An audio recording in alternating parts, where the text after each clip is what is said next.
Hello everyone and welcome back to our channel. In today's video, I'll be showing you how to use Airtables for beginners in 2024. Of course, Airtable is a powerful tool that combines the features of spreadsheets and a database as well, making it a versatile option for organizing data, managing projects, and also more. So in this video, we'll walk you through the basics. So by the end, you'll be ready as an example to create your first Airtable base. So let's get started. Before we start with this video, make sure to watch us from now till the end so you have full experience.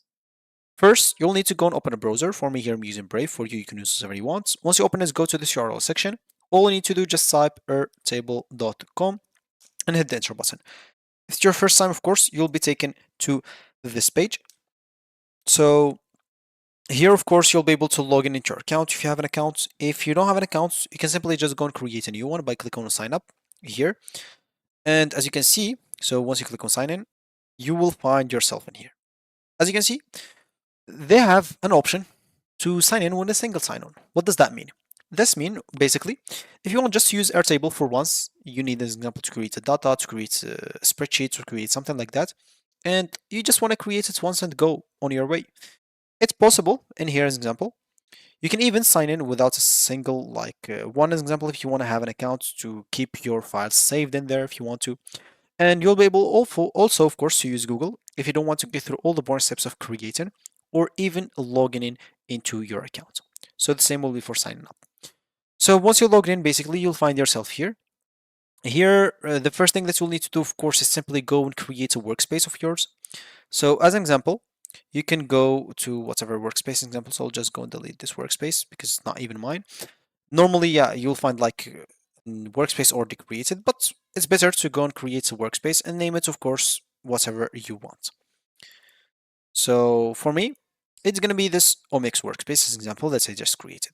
The workspace, of course, comes with a free plan to keep that in mind. So you'll get one of 5 editors, basically 5 editors, 15 commenters, of course, just 1,000 record per base, and just 1 GB of attachments per base.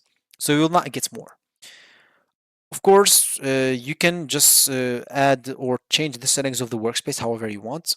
If you want more features, you should upgrade your plan. If you have like a big team or something like that, as an example, if you upgrade your plan, just the team, you'll get a lot more features by just $20 per year or per a month. But if you pay per year, which is going to be around, I don't know, like $240, something like that. Yeah.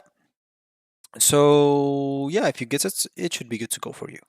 Other than that, of course, you can add this AI permissions, which is turn on Airtable AI for all bases within this workspace. Very good if you want to use it. If you don't, you can just turn it off.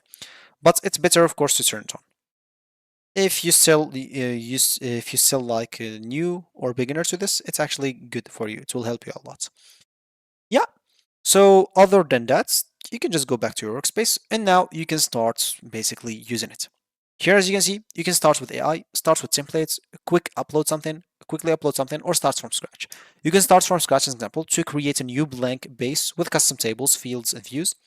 You can simply easily migrate your existing projects in just a few minutes. As an example, you can migrate it from CSV file, from Microsoft Excel, Google Sheets, Calendar. If you have it on JSON, you'll be able to do it. As you can see, you can paste tables, data in here, a lot of things you can import data from. If there is nothing from here that you would like or that you have your data on, you can simply just go here and click on submit request to submit your request through something that's not here already, as an example. So if you have one of those, you can simply just select it. If it's not any of those, you can simply just choose others and simply add all the details that necessary. Okay, then click on submit and just be patient until they add the thing that you want to import data from. You can start from templates, as an example. There's template like project tracker, content calendar, projects catalog, events planning. You can even explore more templates in here. As you can see, a lot of templates to start from. All of them that you can use, as you can see. And if you don't want that, you can even start with AI. Just click on start with AI. As you can see, all you need to do, just tell them about the app that you're building and explain more about it and click on next, of course, and start create your stuff. As an example, so I am, as an example, just testing. Here, I want to create like a table or a data, or I don't know, like tasks. So task maybe, or for my team. Why not? Then, of course, you can adjust any settings like organization, industry, audience, just the color here, then click on next as example, and they will generate your app depending on whatever you told them there that you want to create. You'll just have to be patient. As you can see, you're doing nothing. So just sit tight and relax a little bit until they create whatever you want as example. So they create tasks, team members, projects, an app for you basically. You can add whatever you want as example. If it look good, you can create it. If it does not look good, if you want just more things like you want tax categories, you can add. If you want other things, of course, once you add everything, just click on preview and you will see everything how does it look like here. If it suits your needs, if it's good for you, all you need to do just go and click on create and it will be created without any problems. So let me just wait for this until it's finished. As you can see, it's taking some time, but not more than 30 seconds, more than 1 minute.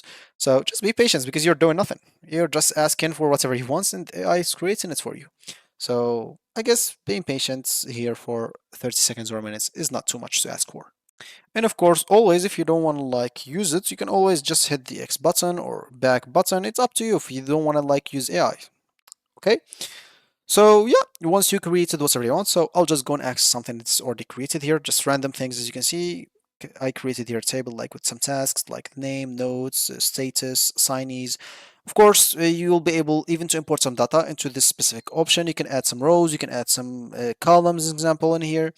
As you can see, of course, you can choose whatever you want to add, like a single line, log text, attachments, checkbox. You can add a lot of things. Other than that, you can export this. Also, you can download this as a CSV file if you want to. You can download this as PDF if you go here and click on Print View to download this example as a PDF, save as PDF, or you can print it right away. It's up to you to do whatever suits you with that. And yeah, that's basically how you use Airtable. So that's going to be it for me today. Thank you for watching, and I'll catch you in the next video. So goodbye.